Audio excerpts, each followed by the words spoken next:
અમરેલીમાં ચાલતા ગેરકાયદેસર ચાલતા સ્પાનો મામલો। અયોધ્યા એપાર્ટમેન્ટની મહિલાઓ બની રણચંડી।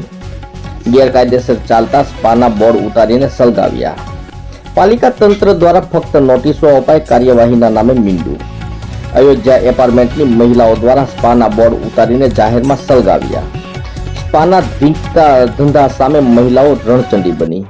સ્થાનિકોના ટોળા વળતા પોલીસ પહોંચી ઘટના સ્થળે।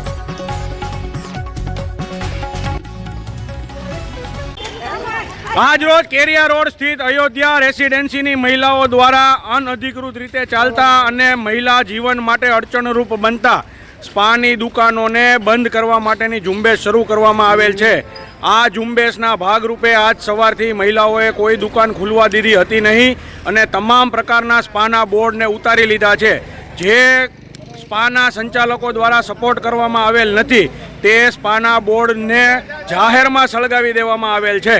જય હિન્દ, જય ભારત, જય મહિલા શક્તિ।